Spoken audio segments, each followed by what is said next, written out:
আর এবার আমরা নজর রাখবো বহরমপুরের দিকে। বহরমপুরের শুট আউট, সেখানে তৃণমূল কর্মীকে লক্ষ্য করে গুলি চালানোর অভিযোগ সামনে উঠে আসছে। বাইকে এসে এলো পাথারি গুলি চালায় দুষ্কৃতীরা।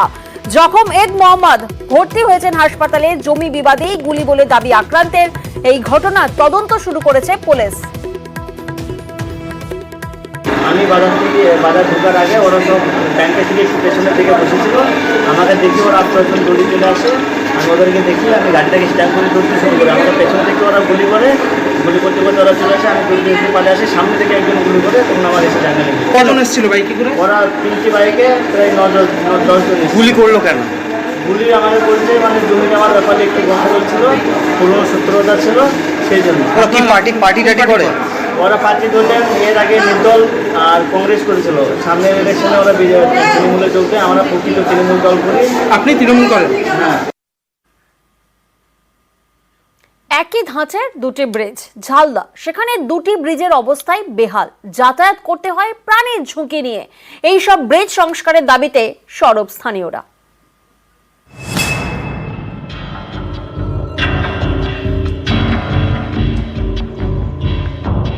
পুরুলিয়ার ঝালদা 1 নম্বর ব্লক।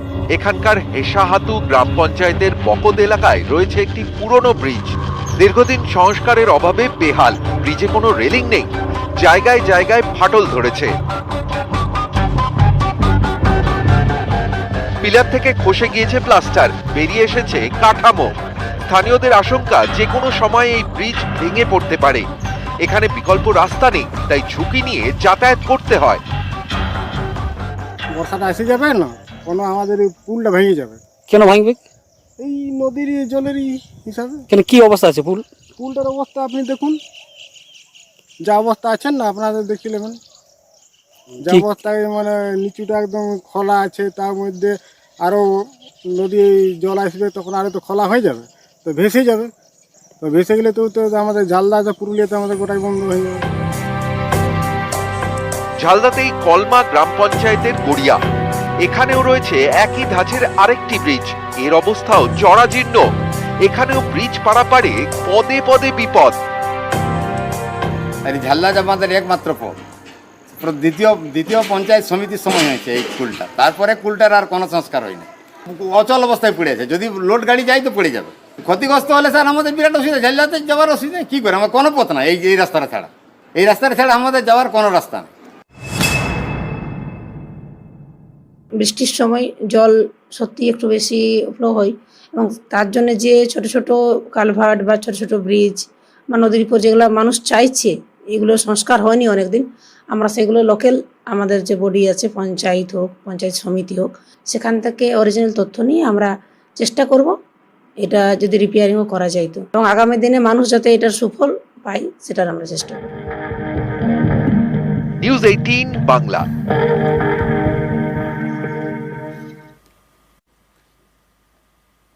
আর এবার আপনাদেরকে দেখাবো মাছ ব্যবসায়ীকে লক্ষ্য করে গুলি চালানোর ঘটনার অভিযোগ সামনে উঠে আসছে। ব্যবসায়ীকে হামলা কৃষ্ণনগরের গোয়ারি বাজারের ঘটনা, যেখানে 4 রাউন্ড গুলি চালানোর অভিযোগ সামনে উঠে আসছে এবং সেই ব্যবসায়ীর পায়ে একটি গুলি লাগে।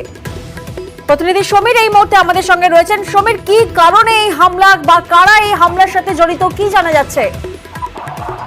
দেখো প্রিয়াঙ্কা, কৃষ্ণনগরের নগেন্দ্রনগরের বাসিন্দা সমীর ঘোষ এবং তার দাদা বিশ্বনাথ ঘোষ, দুজনের মৎস্য ব্যবসায়ী।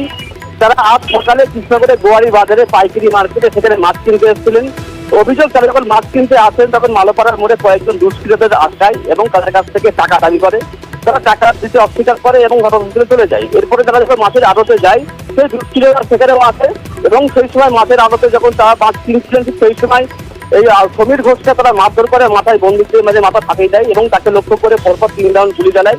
একটি গুলি তার পায়ে রাখে এবং সেই অবস্থায় তার দাদা যখন তাকে ঠেকাতে আসে, বাধা দিতে আসে, সেই সময় তাকেও মারধর করা হয় এবং তাকে লক্ষ্য করে 1 রাউন্ড গুলি চালায়, কিন্তু গুলি তার লাগেনি। এরপরে রক্তাক্ত অবস্থায় লুটিয়ে পড়ে এই সমীর ঘোষ। তাকে উদ্ধার করে শক্তিনগর জেলা হাসপাতালে নিয়ে যাওয়া হয়েছে এবং এরপরে কিন্তু ওই দুষ্কৃতীরা এলাকা থেকে চম্পট দেয় এবং এই যে দুষ্কৃতী, তার নাম সৈকত হালদার বলে অভিযোগ করা হয়েছে, তিনি কিন্তু প্রস্তুতি নিয়ে জেল থেকে ছাড়া পেয়েছেন এবং ডাকাতি ঘটনায় জড়িত থাকা শক্তিনগর হাসপাতালে ভর্তি রয়েছেন সেই ব্যবসায়ী এবং ব্যবসায়ীর দাদাকেও মারধর করে টাকা কেড়ে নেওয়ার অভিযোগ সামনে উঠে আসছে। দুষ্কৃতীদের খোঁজে কোতোয়ালি থানার পুলিশ। সকালবেলা বাজারে গিয়েছিলাম, দিয়ে কালকে ছেলেটা জেল থেকে ছাড়া পেয়েছে। পয়সা দু একজনকে পয়সা তুলছে, দিয়ে আমি গিয়েছি, আমাকে বলছে টাকা দিয়ে দেবো না, ধাক্কা ধাক্কি বন্দুক বের করে মাথায় মারল। একদম গাড়ি বাজারে এই রকিদার আড়তের সামনে সবারই কাছে নিচ্ছে টাকা চাইছিল, সেই কারণে হ্যাঁ কিনে নিয়েছে। কত টাকা চাইছিল? ও সব কিনে নিয়েছে, সব নিয়ে নিয়েছে। 30,000 35,000 টাকা ছিল, মাল কিনতে এসেছি। ওরা প্রথমে আমার দাদাকে 2 রাউন্ড চালিয়েছে, পালাচ্ছিল, 3 রাউন্ডের বেলায় পায়ে লেগেছে, যখন পড়ে যায় ওকে অস্ত্র দিয়ে বেদম মেরেছে মাথায়। আর আমাকেও, আমি যখন ঠেকাতে যাই আমার দাদাকে, আমাকেও মেরেছে এবং আমাকে গুলি চালিয়েছে, আমি পালিয়েছি। আমার মানি ব্যাগ, মোবাইল কেড়ে নিয়েছে আমার দাদা। গুলি চলল টোটাল 4 রাউন্ড। আর এবার মালদার হবিবপুরের দিকে নজর রাখতেই হচ্ছে, সেখানে হারহিম হত্যাকাণ্ড। রাতে বাড়িতে ঢুকে গলা টিপে অষ্টম শ্রেণীর ছাত্রীকে খুন করা হয়েছে এবং পরে থানায় আত্মসমর্পণ করেন সেই যুবক। মালদার হবিবপুর, যেখানে হারহিম করা হত্যাকাণ্ড, রাতে বাড়িতে ঢুকে গলা টিপে অষ্টম শ্রেণীর এক ছাত্রীকে খুন করা হয়। ভাইকে ঘরে বন্ধ করেই দিদিকে খুন বলে অভিযোগ। বাড়িতে মা বাবা সেই সময় বাড়িতে ছিলেন না এবং সেই সুযোগেই এই হামলা বলে মনে করা হচ্ছে। বাড়ির বারান্দায় উদ্ধার হয় সেই কিশোরীর দেহ, পরে থানায় আত্মসমর্পণ করেন সেই যুবক। ধৃতের ফাঁসির দাবিতে পথ অবরোধ, রাস্তায় টায়ার জেলে বিক্ষোভ দেখান পরিবার প্রতিবেশীরা। মালদার হবিবপুর, যেখানে হারহিম হত্যাকাণ্ড, বাবা মা বাড়িতে না থাকায় সেই সুযোগে হামলা করা হয়। ভাইকে ঘরে বন্ধ করে রেখে দিদিকে খুন বলে এই অভিযোগ সামনে উঠে আসছে। রাতে বাড়িতে ঢুকে গলা টিপে অষ্টম শ্রেণীর ছাত্রীকে খুন করা হয় এবং এই হারহিম হত্যাকাণ্ডের পরই পথ অবরোধ করেন পরিবার পরিজনেরা। 14 বছরের মেয়ে হলো, প্রাইভেট স্কুলে পড়তো, ঘরে ছিল আর ভাই বোন ছিল। তো ওকে, ওর ভাইকে শিকলি লাগিয়ে দিয়ে ওর বোনকে ঘর থেকে টেনে খুন করে ফেলেছে। কোথায়? আমাদের বারান্দাতে মুখে চাপা দিয়ে হোক আর যে করে খুন করে ওকে মেরেছে। ওদের জন্য পুরার জন্য শাস্তি হয়, ফাঁসির জন্য হয়। আর এবার ওয়েদার আপডেটের দিকে একটু নজর রাখি। বঙ্গোপসাগর, সেখানে নিম্নচাপের যে সপ্তাহান্তে দক্ষিণবঙ্গে বৃষ্টি বাড়ার পূর্বাভাস রয়েছে। 21শে জুলাই রবিবারও দিনভর দফায় দফায় বৃষ্টি জানাচ্ছে হাওয়া অফিস। শনি থেকে সোমবার পর্যন্ত উপকূলীয় জেলায় অতি ভারী বৃষ্টির পূর্বাভাস রয়েছে। অন্যদিকে দিচ্ছে হাওয়া অফিস, সোমবার পর্যন্ত বৃষ্টি কলকাতা সহ বিভিন্ন জেলায় হয়েছে।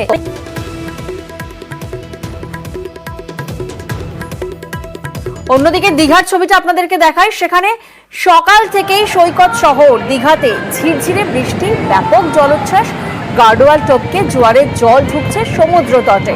আর এই মনোরম দৃশ্য দেখার জন্য পর্যটকের ঢল। দীঘা, পটাশপুর, এগরার বিস্তীর্ণ এলাকায় বৃষ্টি।